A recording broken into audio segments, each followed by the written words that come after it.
Very good morning students. आज हम पढ़ेंगे social science class 5 chapter number 4 the temperature zones of the world. इस chapter में हम पढ़ेंगे वेदर के बारे में और फैक्टर्स के बारे में जो कि क्लाइमेट को अफेक्ट करते हैं। Weather is defined as the condition of air temperature, air pressure, wind, humidity and rainfall in the atmosphere at a given place and time. Weather changes every day. For example, a cloudy day may become sunny or a calm day may suddenly become windy. We may experience different weather conditions in the morning and evening. Weather का meaning होता है मौसम, मतलब कि हमारे आसपास जो हवा का तापमान है, हवा प्रेशर से चल रही है, हवाएं तेज़ चल रही हैं या हवा नहीं चल रही है, बारिश ज़्यादा हो रही है।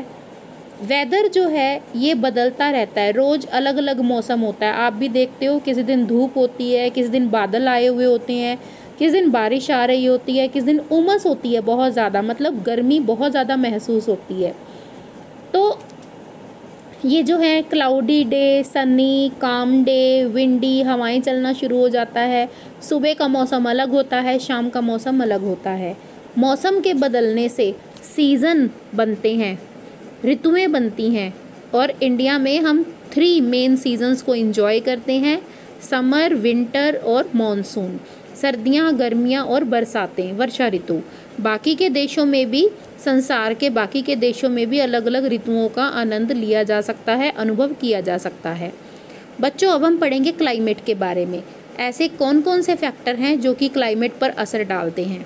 क्लाइमेट एक एवरेज कंडीशन होती है, मतलब जहाँ पर लंबे समय से किसी जगह का जो मौसम रहता है उसी से एवरेज निकाल ली जाती है और उससे बनता है क्लाइमेट। क्लाइमेट मतलब जलवायु।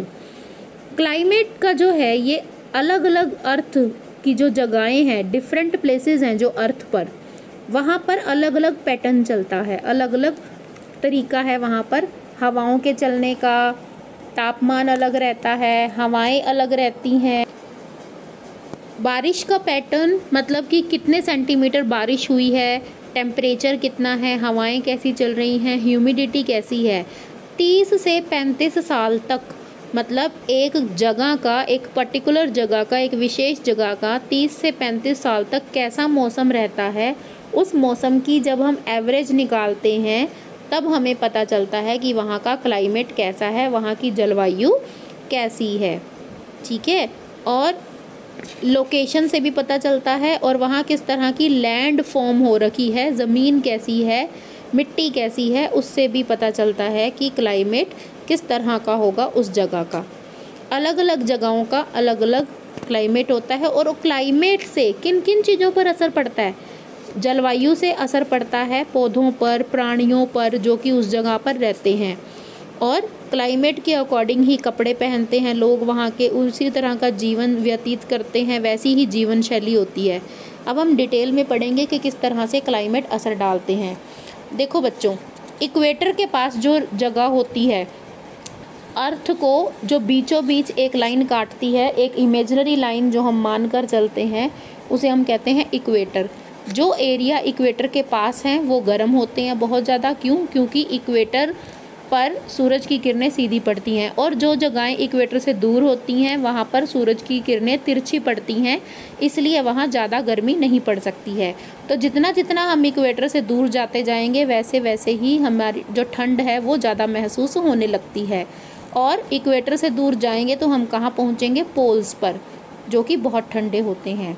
दूसरी चीज़ जो असर करती है क्लाइमेट पर वो है एल्टीट्यूड। एल्टीट्यूड क्या होता है? एल्टीट्यूड सी लेवल से ऊपर जो हाइट है, मतलब the height of a place above sea level, समुद्र तल से जितनी भी उस स्थान की ऊंचाई है उसे हम कहते हैं एल्टीट्यूड। जो प्लेन्स हैं जो कि समुद्र तल के पास की जगह है वो ज़्यादा गर्म होती हैं, और जैसे जैसे ऊंचाई बढ़ती है, मतलब जैसे जैसे पहाड़ी एरिया आ जाता है तो वो ठंडा होता है।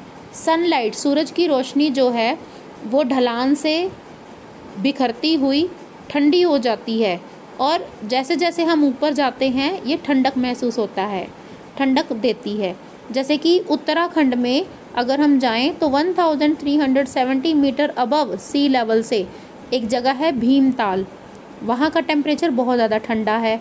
और हल्द्वानी जो कि 424 मीटर ऊंची है सी लेवल से, उसका टेम्परेचर थोड़ा सा कम ज़्यादा है एज़ कम्पेयर टू भीमताल। तीसरी जो चीज़ असर डालती है वो है समुद्र से डिस्टेंस।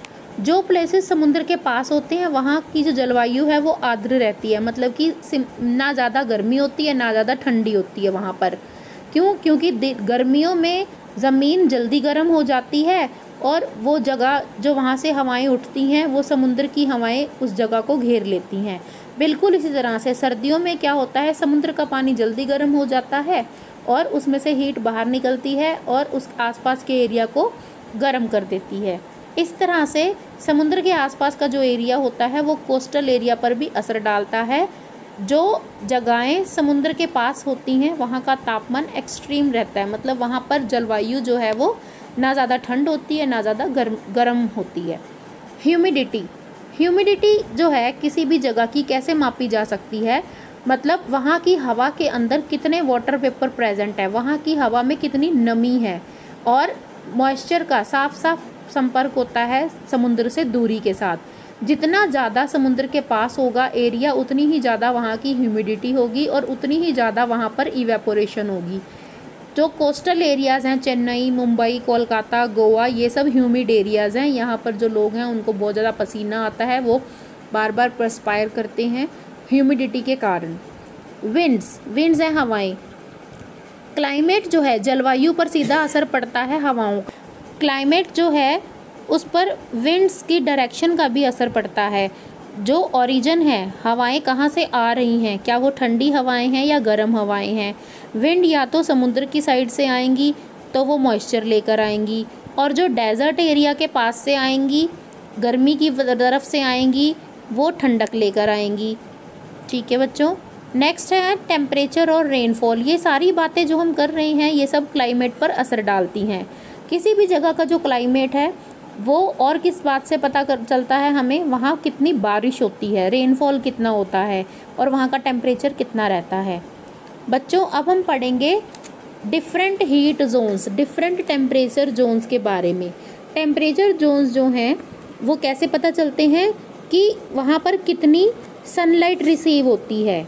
अर्थ की जो शेप है वो बहुत ही इम्पॉर्टेंट है क्योंकि ये कर्व्ड है। यहाँ पर सूरज की जो किरणें हैं वो ज़्यादा लैटिट्यूड पर सीधी पड़ती हैं, ठीक है, और कहीं जहाँ पर ज़्यादा गर्मी पहुँचती है और कहीं पर कम गर्मी पहुँचती है और कहीं पर मीडियम रहती है मौसम।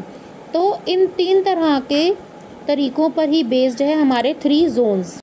फर्स्ट है टॉरिड जोन, सेकंड है टेम्परेट जोन और थर्ड है फ्रिजिड जोन। ठीक है। टॉरिड जोन सबसे हॉटेस्ट जोन है, सबसे ज़्यादा गर्मी रहती है यहाँ पर।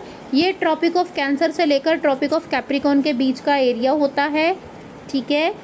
ये जो 23.5 डिग्री पर सिचुएटेड है उसे हम कहते हैं साउथ टॉरिड जोन, और 23.5 डिग्री नॉर्थ पर जो सिचुएटेड है उसे हम कहते हैं नॉर्थ टॉरिड जोन।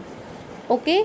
इस पार्ट को बहुत ज़्यादा हीट मिलती है और मॉइस्चर भी मिलता है, इसीलिए यहाँ का जो एरिया इस यहाँ के आसपास होते हैं वहाँ का जलवायु क्लाइमेट जो है हॉट रहती है और आर्द्र रहती है, वेट रहती है। यहाँ पर दिन और रात इक्वल होते हैं। ठीक है। ट्रॉपिक ऑफ कैंसर और कैप्रिकॉर्न की तरफ जो सर्दियाँ हैं वो ठंडी होती हैं। नेक्स्ट आ जाता है टेम्परेट जोन। ये ट्रॉपिक ऑफ कैंसर से लेकर आर्कटिक सर्कल तक रहता है नदरन हेमिस्फेयर में, उसे हम कहते हैं नॉर्थ टेम्परेट जोन। और जो ट्रॉपिक ऑफ कैप्रिकॉर्न से लेकर अंटार्कटिक सर्कल के बीच का एरिया है उसे हम कहते हैं southern hemisphere, that is south temperate zone. यहाँ का जो क्लाइमेट है वो कूलर है, ठंड ज़्यादा रहती है यहाँ पर और थोड़ा सा शुष्क है टॉरिड जोन के मुकाबले में। यहाँ पर सर्दियों और गर्मियों के तापमान में बहुत ज़्यादा डिफरेंस होता है। दोपहर के समय जो है सीज़न अलग होता है। गर्मियों में यहाँ दिन लंबे होते हैं और सर्दियों में छोटे होते हैं। नेक्स्ट आ जाता है लास्ट है हमारा फ्रिजिड जोन। आर्कटिक और अंटार्कटिक सर्कल के बीच का जो एरिया है उसे हम कहते हैं फ्रिजिड जोन। ठीक है। ये 66 हाफ डिग्री नॉर्थ से लेकर 90 डिग्री नॉर्थ तक के पोल के बीच में होता है और साउथ फ्रिजिड जोन जो है ये Antarctic circle 66 degree half north से लेकर साउथ पोल 90 डिग्री साउथ के बीच में होता है। यहाँ पर बहुत ज़्यादा ठंड होती है, सूरज की किरणें तिरछी पड़ती। यहाँ पर 6 महीने तक सर्दी रहती है, 6 महीने अंधेरे में रहता है ये एरिया, और 6 महीने तक ही सूरज की रोशनी पड़ती है, क्योंकि यहाँ से अर्थ जो है वो हल्की सी टिल्ट हो रखी होती है, झुकी हुई होती है। यहाँ पर लाइफ बहुत ही मुश्किल